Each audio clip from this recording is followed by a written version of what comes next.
حضور کے بارے میں نازیبا الفاظ کہتا ہے. اب جو قبیلہ بنو خزاعہ کا ایک شخص سن رہا تھا، اس نے اس کو روکا کہ تم یہ کام نہ کرو. اس کے روکنے کے باوجود بھی وہ نہ رکا.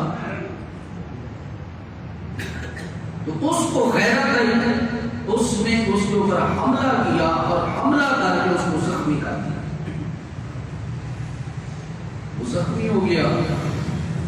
اس قبیلہ بنو بکر کے اس شخص نے جا کر قریش مکہ کو، کفار مکہ کو اپنی مدد کے لیے بلایا کہ اس نے مجھے زخمی کیا، لہذا تم میری مدد کو پہنچو.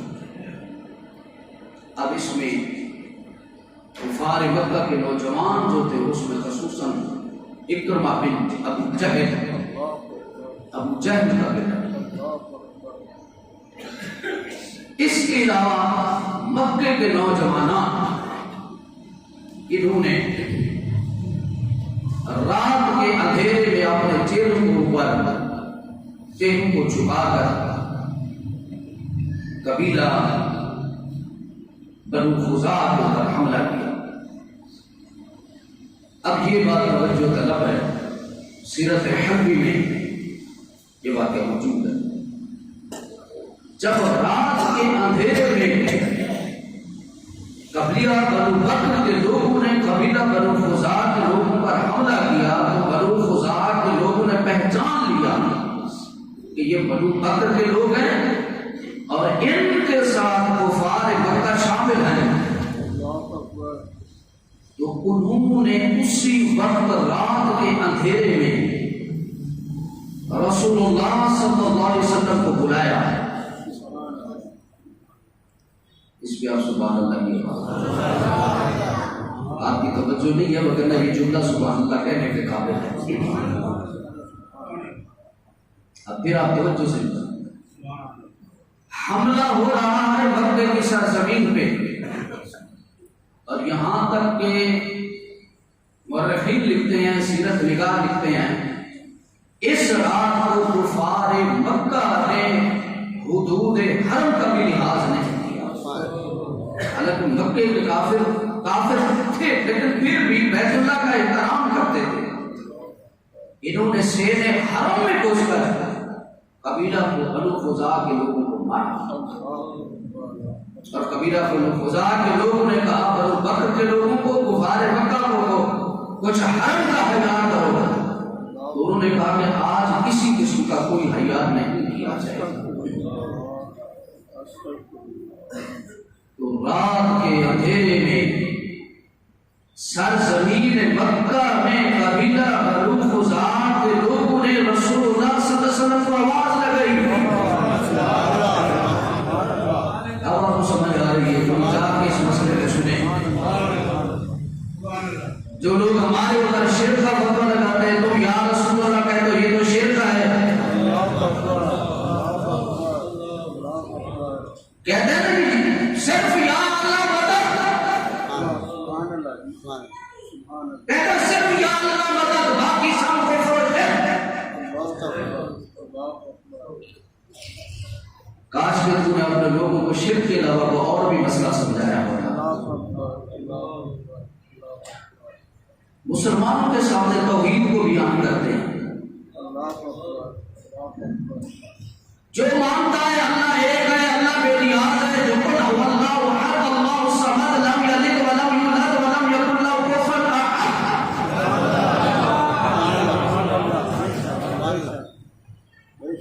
معاذ اللہ، میں جھوٹا ویسے کہہ رہا ہوں جس کا نام ہے نے کہا کہ جب حضور دے نام پہ آ رہے ہو سبحان اللہ ہے. اللہ نے پتہ ہے جڑے بیٹھے نے، جڑے نام محفل نام بیٹھے نے، حضور کا نام کرتے نے تو بیٹھے نے.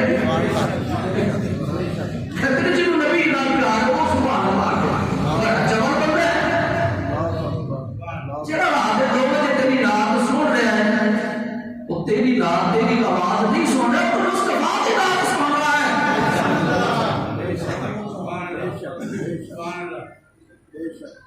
اب بندہ آپ کو کہے کہ اللہ ایک ہے، تو ذکر مولا سب دادا ایک ہی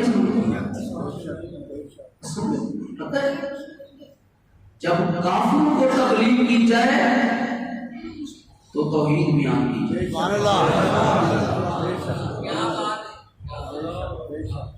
جب کافر کو تبلیغ کی جائے تو توحید بیان کی جائے. جب مصطفیٰ کے غلاموں کو تبلیغ کی جائے تو ان کو محمد کی شان بتائی جائے. ان کو محمد مصطفیٰ کے عظمت کے ترانے سنائے جائے, حضور کا ادب بتایا جائے, حضور کا مقام بتایا جائے, اور لوگوں کو بتایا جائے لوگوں ہمارا نبی وہ ہے, اس کو تم پاکستان سے بھی پکارو اور یہ تمہاری پکار کو سنتا ہے. کیونکہ ہم کسی مردہ نبی کے نہیں ماننے والے. کیسے بات اللہ, ہم کسی مردہ نبی کو نہیں ماننے والے, ہم اس نبی کو ہی مانتے ہیں جس کے بارے میں میرے اعلیٰ حضرت مجدد دین و ملت الشیخ حضرت امام احمد رضا نے فرمایا, تو زندہ ہے واللہ. اگر میں رہے کا کام تو میری آواز پھر بھی آپ سے زیادہ ہو گیا. تو زندہ ہے واللہ, بولے بولے تو زندہ ہے واللہ. جب تک سارے نہیں بولے کہ میں جا رہا بلوانا ہے. تو زندہ ہے واللہ, تو زندہ ہے, میری چشم عالم سے چھپ جانے والے. ہم کسی مردہ نبی کا کلمہ نہیں پڑھتے, ہم نے اس نبی کا کلمہ پڑھا ہے جو کل بھی زندہ تھا, جو آج بھی زندہ ہے, اور جو قیامت تک زندہ رہے گا. لیکن فرق یہ ہے الحمدللہ میں مسئلے میں ڈنڈی نہیں مارتا. شکر الحمدللہ, مجھے اس بات پر فخر بھی ہے اور اس بات پر خوشی بھی ہے. میں مسئلے میں ڈنڈی نہیں مارتا, لیکن فرق یہ ہے میرا نبی آج سے 14 صدیاں پہلے سر کی آنکھوں سے نظر آتا تھا, اور مصطفیٰ دل کی آنکھوں سے نظر آتا تھا. لیکن حضور اگر کرم فرما دیا تو حضور آج بھی سر کی آنکھوں سے نظر آتے ہیں. یہ نہیں ہے کہ نہیں نظر آتے. حضرت امام جلال الدین سیوطی رحمۃ اللہ تعالی ہے, وہ اس امت کا عظیم امام, اس امت کا عظیم محدث, حضور والا جس کو ایک مرتبہ نہیں 75 مرتبہ ایسے آمنے سامنے بٹھا کر میرے مصطفیٰ نے اپنا دیدار سے عجیب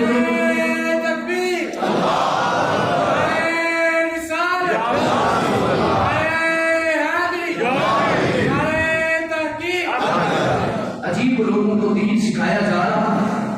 اب میں اپنی بات کی طرف نگاہ کر رہا ہوں. سیرت حلبیہ میں اور تمام سیرت نگاروں میں اس بات کو لکھا ہے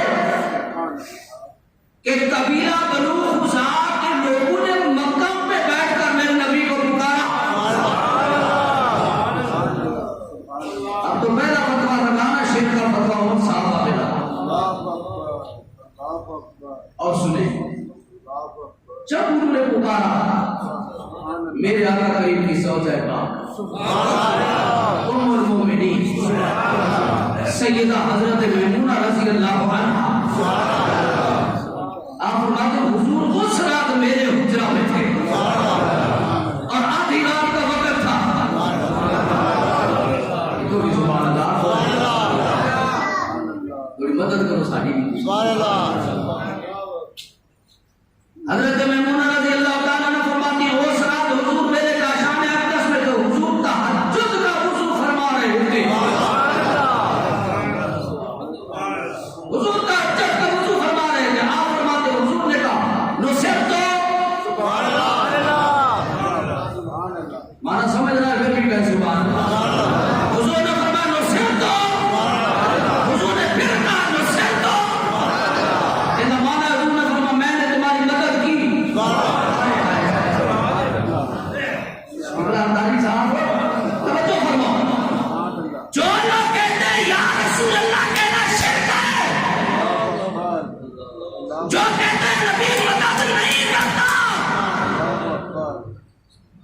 اگر نبی مدد نہیں کرتا تھا تو مکے کے لوگوں نے کیوں پکارا؟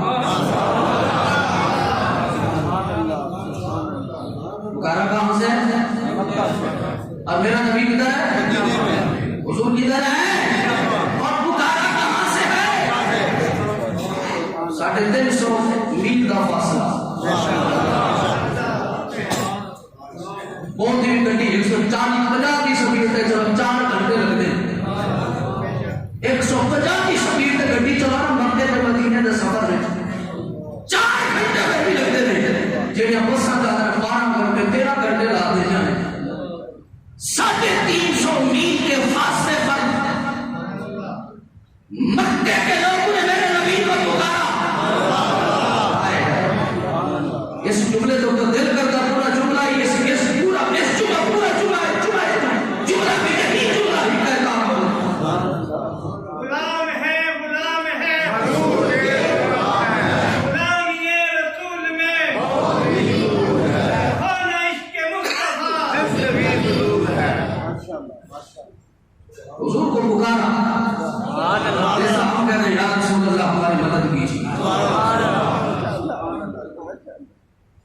ہم جب رسول اللہ صلی اللہ علیہ وسلم سے مدد کرے پکارتے ہیں، ہم نبی کو خدا سمجھ کے نہیں پکارتے بلکہ مصطفیٰ سمجھ کے پکارتے ہیں، اور نبی مدد کرتا ہے رب کی عطا سے کرتا ہے۔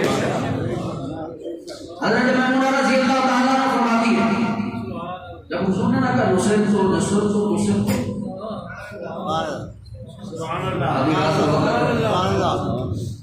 آپ فرماتے میرے آقا سے پوچھے یا رسول اللہ آپ کیسے باتیں کر رہے تھے؟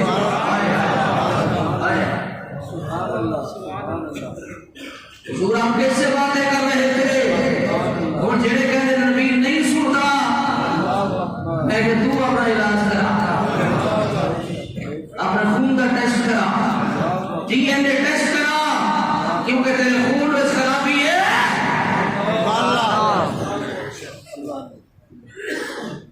جو نبی کی عظمت کا منکر ہے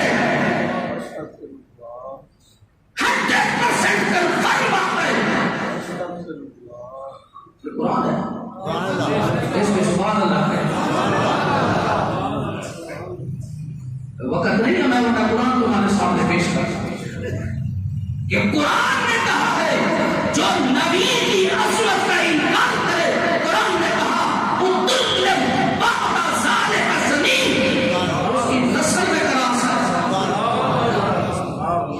یہ رب نے خود کہا کہ میری بات نہیں ہے، تیری بات نہیں ہے، نہ یہ اعلیٰ حضرت کی بات ہے، نہ کسی محدث کی بات ہے، نہ کسی مفسر کی بات ہے، نہ آج کے مولوی کی بات ہے کہ میں نے تمہارے سامنے قرآن پیش کیا ہے۔ قرآن نے کہا جو میرے مصطفیٰ کی عظمت میں نقص نکالے، جو نبی میں اعتراض کرے، میرا رب کہتا ہے دیکھ لینا اس کی نسب پہ اعتراض جو قرآن میں نے پیش کیا۔ حضرت میمونہ نے کہا یا رسول اللہ اس سے باتیں کر رہے ہیں۔ اب اگلا جملہ سنیں، میرے نبی نے فرمایا قبیلہ بنو خزاعہ والوں نے مجھے پکارا، جو کہتے ہیں نبی نہیں سنتا، اسی کا بڑا الصلاۃ والسلام علیک یا رسول اللہ، بندے کہتے ہیں شرک ہے، میں کہ شرک کیوں ہے؟ کہتے سنتا تو وہ ہے جو زندہ ہوتا ہے، نبی کو قبر میں ہے۔ میں نے کہا مجھے اللہ کی عزت کی قسم ہے میرا مصطفیٰ وہ ہے، دنیا کے کسی کونے میں بھی میرے نبی کو پکارو، میرا نبی سنتا بھی ہے، میرا نبی جواب بھی دیتا ہے۔ اچھا یہ جذباتی بات نہیں ہے، فیصل جذبات میں چل رہے ہیں۔ ابو داؤد شریف کی حدیث صحیح ابو داؤد، صحابہ کرام کی مجلس لگی ہوئی ہے، ابھی فتح مکہ شروع نہیں ہوا، ابھی اس کا تعارف ہو رہا ہے، حضور کی مجلس لگی ہے۔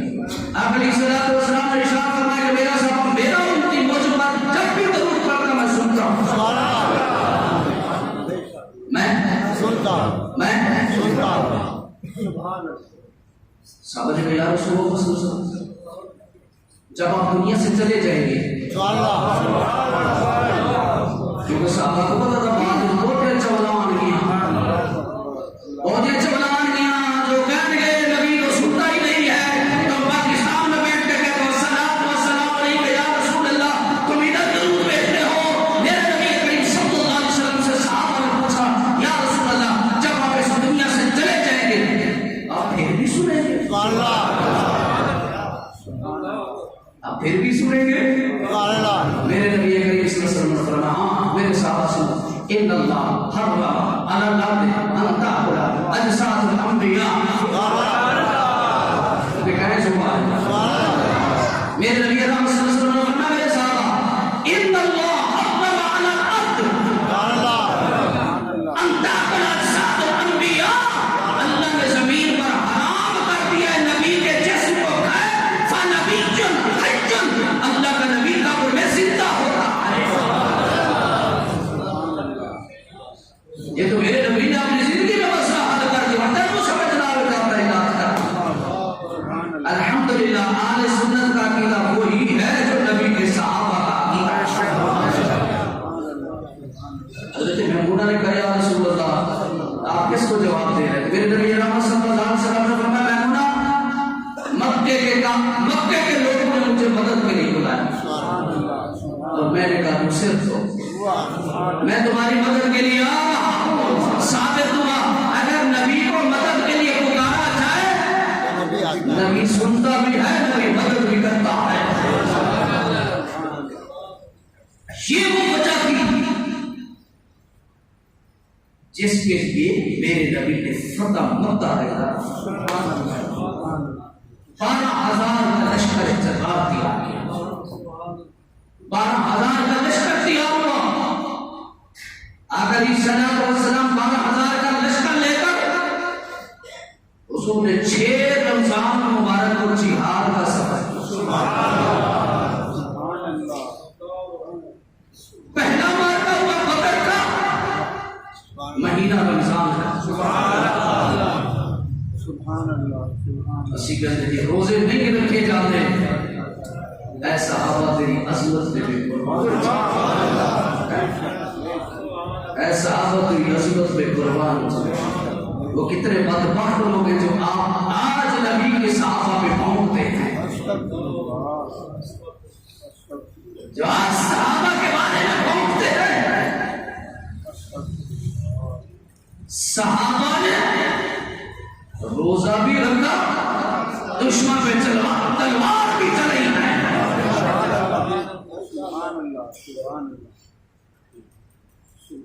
دوسرا جب کوئی مسلمان تکلیف میں ہو، آج جس طرح ہمارے فلسطینی بھائی تکلیف میں گلا تو توڑ دیا تیرا اہل فلسطین۔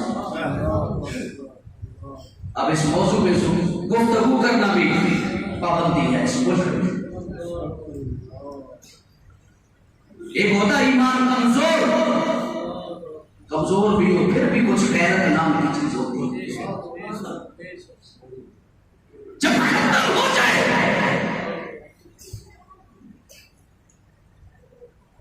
میرے نبی رحمت صلی اللہ علیہ وسلم کو مکے کے لوگوں نے بلایا، میرے نبی نے 12,000 کا لشکر کیا، اور آج فلسطین کے مظلوم مسلمان، فلسطین کے لوگوں کی حالت یہ ہے ایک مہینہ ہو گیا بچوں کو روٹی نہیں مل رہی ہے۔ یہ 1-2 دن پہلے یہ جو ویڈیو یہ وائرل ہوئی ہے کیونکہ یہودی ہمارے اوپر اتنا حاوی ہو چکا ہے کہ ان لوگوں کا خوراک بھی نہیں جانے دیتا، اور کرتے کیا بھائی روڈ جو خوراک لے کے جا رہے ہیں یہ یہودی روڈ پہ بیٹھ کر عبادت کرنا شروع کر دیتے ہیں، 2 دن 3 دن 4 دن بیٹھے ہوتے اٹھتے ہیں۔ اب کسی میں یہ جرأت نہیں ہے، کسی میں غیرت نہیں ہے، 58 اسلامی ممالک 1.5 ارب کی آبادی وہ معزز تھے زمانے میں مسلمان ہو کر، وہ معزز تھے زمانے میں مسلمان ہو کر، اور ہم خوار ہوئے ادارے کے قرآن، ہم نے قرآن چھوڑا، صاحب قرآن کو چھوڑا، ذلت و رسوائی ہمارا مقدر ہو گئی، ہمیں بے وقوف بنایا جاتا ہے، پاگل بنایا جا رہا ہے، جمہوریت جمہوریت جمہوریت جمہوریت کو بچاؤ، جمہوریت کو بچاؤ، جمہوریت کو بچاؤ۔ میں منبر مصطفیٰ کے کہہ رہا ہوں، جمہوریت کافر کا دین ہے۔ اسلام نے جو ہمیں نظام دیا وہ نظام خلافت دیا۔ جمہوریت اور خلافت میں فرق کیا ہے؟ جمہوریت یہ ہے ہمارے وزیر اعظم ہاؤس کا جو سال کا خرچہ بل پاس ہوا ہے 90 کروڑ میں سالانہ بل پاس ہوا ہے۔ ہماری وزیر کی ایک گاڑی کا ٹائر 3 کروڑ میں گاڑی کے ٹائر بدلے گئے، صرف گاڑی کے ٹائر کتنے؟ چلو پرچہ تو میرے کٹا جائے گا، تھی اوپر ہی 3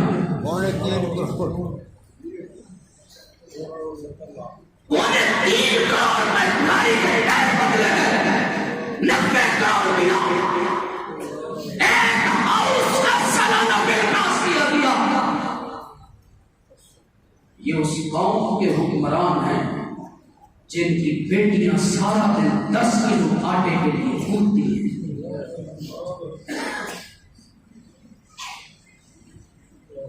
یہ جمہوریت ہے، اور خلافت کسے کہتے ہیں؟ سبحان اللہ، سبحان اللہ۔ خلافت جمہوریت یہ ہے عوام کا بچہ بھوک سے مر جائے، حکمران کا تکلیف بھی نہ ہو۔ خلافت اس کو کہتے ہیں مسلمانوں کا خلیفہ اعلان کرتا ہے اگر دریا کے کنارے پر اگر بکری کا بچہ بھی پیاس سے مار دیا کل قیامت والے دن عمر سے پوچھا جائے۔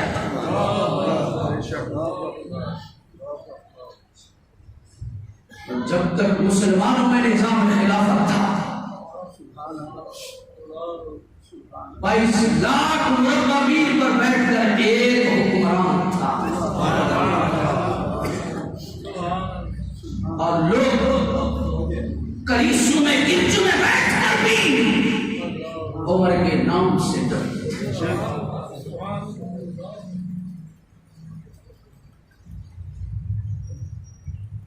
رسول اللہ صلی اللہ علیہ وسلم صرف مکے کے لوگوں میں ایک پکار پر میرا نبی 12,000 کا لشکر لے کر میرا نبی وہاں پہ پہنچا۔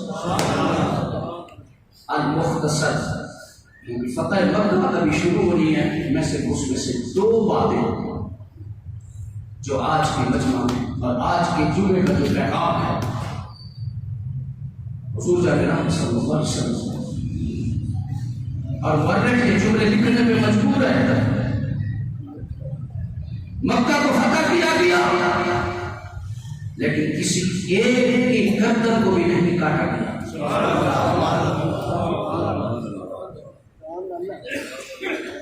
یہ تاریخ کی انوکھی فتح تھی، اور پوری تاریخ انسانیت میں ایسی فتح کہیں پہ نہیں، کیونکہ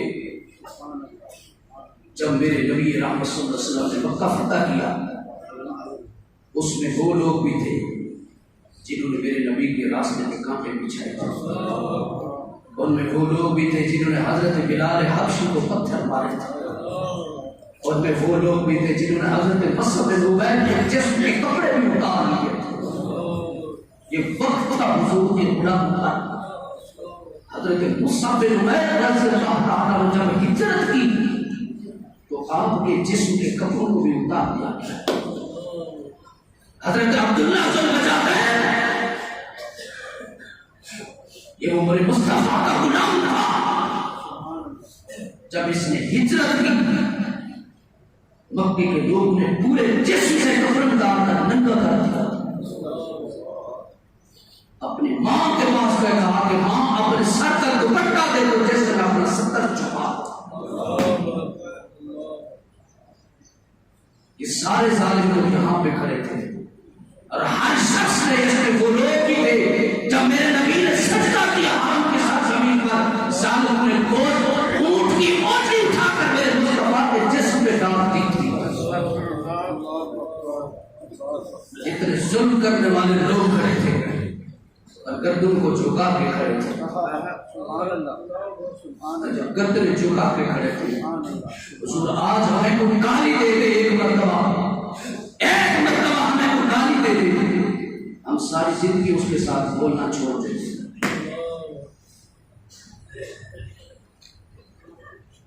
آج ہمارے محلے میں, ہماری برادری میں, رشتہ داری میں, بہن بھائیوں میں جو بغض و حسد پایا جا رہا ہے, رشتے توڑے جا رہے ہیں.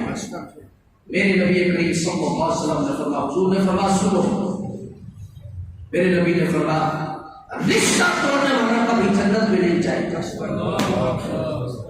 وہاں نمازاں پڑھے, حج کرے, صدقے دے, خیرات کرے, لنگر چلاوے, جو کرے, روزے رکھے, سجدے, پیشانی پہ محرابیں بنا لے, کتا تعلق کرنے والا, میرے نبی نے فرمایا جنت میں نہیں جا سکتا. مکے کے کافر گردنوں کو جھکا کے کرے, مکے کے کافروں کا ظلم آپ کے سامنے ہے. حضور کے ساتھ جو ہوا, طائف کے لوگوں نے جو میرے نبی کے ساتھ کیا, مکے کے کافر نے کیا, اب یہ گردنیں جھکا کے کھڑے. میرے نبی نے فرمایا بتاؤ آج تمہارے ساتھ کیا سب.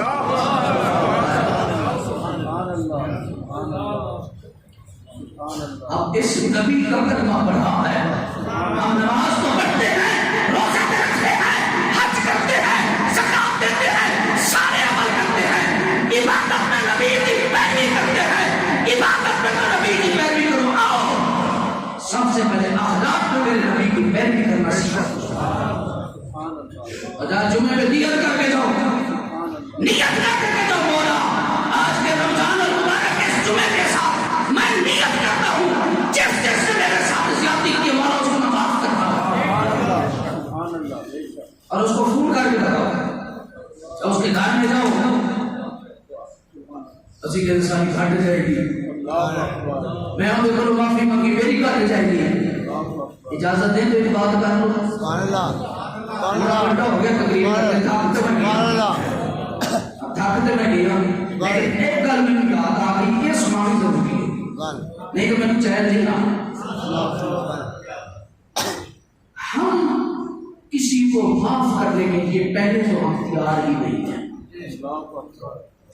یہ ہمارے معاشرے کا بہت بڑا سامنا ہے. اسی کہتے ہیں مار جانا ہے, یہ میری منجی تے بھی نہیں آتا, یہ میرے جنازے تے بھی نہیں آتا. حضرت حسنین کریمین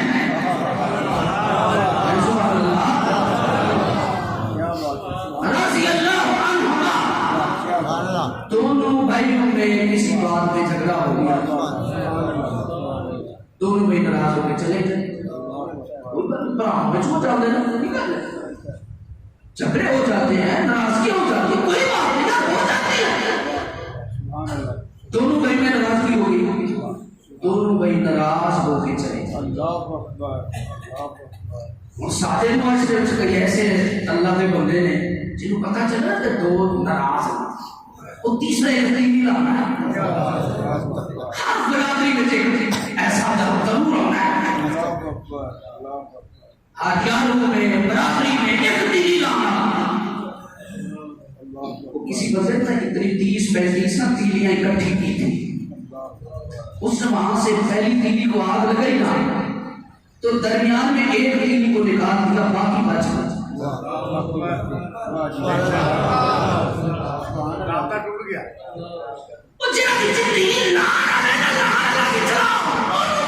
سارے دونوں بھائی میں جھگڑا ہو گیا. ان کے ایک بھائی ہیں حضرت محمد بن حنفیہ رضی اللہ عنہ. یہ حضرت مولا کائنات کے بیٹے ہیں. حضرت حسنین کریمین کے باپ کی طرف سے سگے بیٹے ہیں, لیکن ماں ان کی علیحدہ ہے. حضرت محمد بن حنفیہ کو پتہ چلا کہ دونوں بھائی میں ناراضگی ہو گئی. یہ سب سے پہلے نا چھوٹے بھائی کے پاس ہے. جس راسی کہتے ہیں ہاں وہ چھوٹا ہے, وہ چھوٹا ہے, وہ معافی مانگے. میں تو بیٹھا ہوں,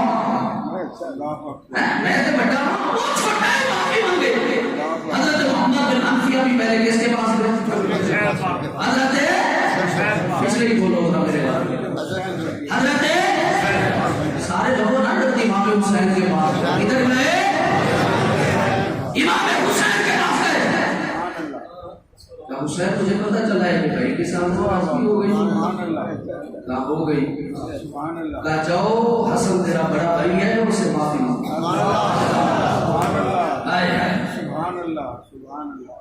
جب حضرت امام حسین پاک نے سنا نا تو میرے امام نے کہا اے میرے بھائی, دل میرا چاہتا ہے میں معافی مانگوں. جو ہے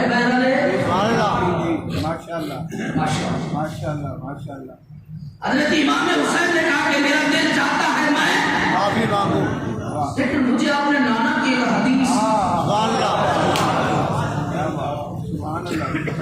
مجھے نانا پاک کی حدیث آتی ہے, حدیث یاد ہے, میں اس وجہ سے معافی نہیں مانگتا.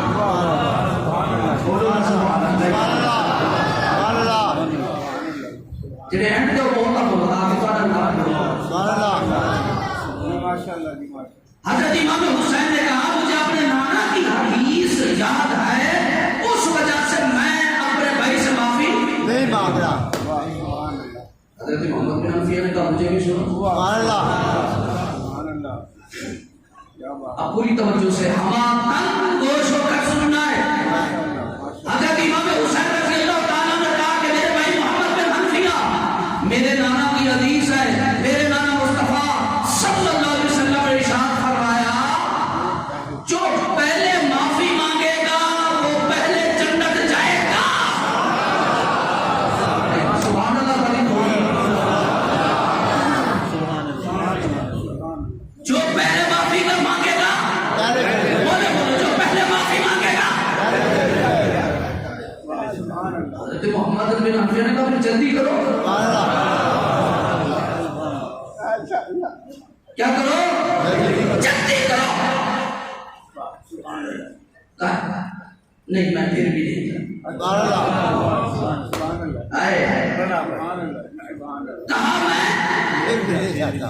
میں محمد بن حنفیہ نے کہا حسین پہلے جاؤ جنت میں, پہلے چلے جاؤ. آپ نے فرمایا نہیں محمد بن حنفیہ, میری یہ محبت گوارا نہیں کرتی. قیامت والے دن چھوٹا پہلے جائے, بڑا بعد میں جائے.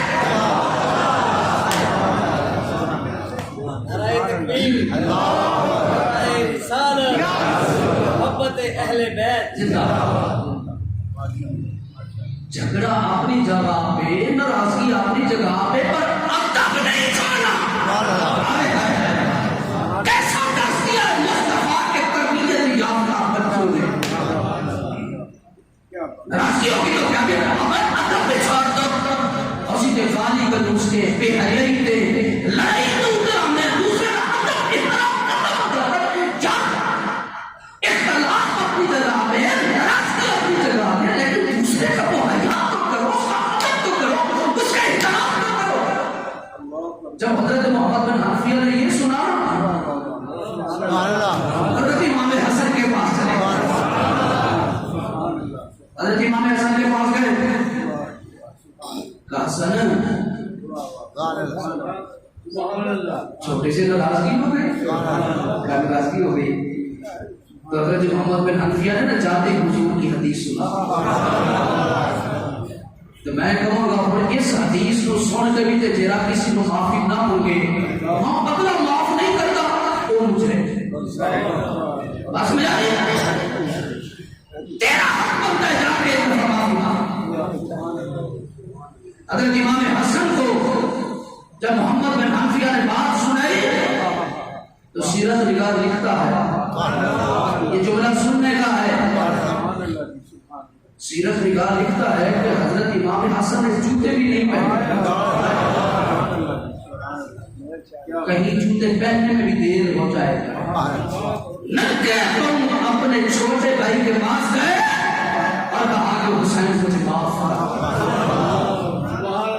فتح مکہ کے دن مکے کے کافر لینے بنا کے کھڑے ہیں، میرے نبی اکرم صلی اللہ علیہ وسلم نے فرمایا بتاؤ آج تمہارے ساتھ کیا معاملہ کیا جائے۔ مکے کے کافروں نے پتہ کیا کہا، انہوں نے کہا کہ اے محمد صلی اللہ علیہ وسلم تو خود بھی رحیم ہے، تیرا باپ بھی رحیم تھا۔ اس حدیث میں محدثین نے بڑا جملہ لکھا جو آج میں پڑھ رہا تھا، یہ کافی دفعہ پڑھا، انہوں نے کہا آپ بھی رحیم ہے، آپ کے باپ بھی رحیم۔ محدث لکھتا ہے کہ حضور کے باپ کا تذکرہ کیوں کیا گیا؟ کہا اس لیے جو باپ کی عمر کے تھے،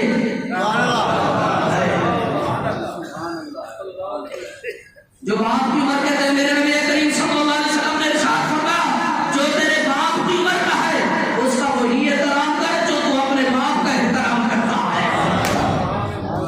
جو حضور کے باپ کے ہم عمر تھے اپنے باپ کا تذکرہ کر دیا، جو جوان تھے انہوں نے حضور کا تذکرہ کیا کہ آپ بھی رحیم ہیں، آپ کے باپ بھی رحیم تھے۔ تو میرے نبی نے کیا جواب، میرے نبی صلی اللہ علیہ وسلم نے فرمایا مکے کے کافر سنو، آج میں تمہارے ساتھ وہی کہوں گا جو حضرت یوسف نے اپنے بھائیوں کو کہا تھا کہ لا تثریب علیکم اليوم یغفر اللہ لکم، آج تم سے کوئی بدلہ نہیں لیا جائے گا، جاؤ میں نے معاف کر دیا، اللہ بھی تمہیں معاف کر دے گا۔ فتح مکہ رہ گیا ہے، ادار رہا، لیکن آج اس جمعہ میں آج ہم نیت کرتے ہیں کہ اگر ہم نے کسی کے ساتھ زیادتی کی ہے تو اس کو معاف کر دیں، اگر کسی نے زیادتی کی ہے، کسی نے زیادتی کی ہے اس کو بھی معاف کر دیں۔ آج کے جمعہ المبارک کا یہ میسج ہے، اللہ مجھے اور آپ کو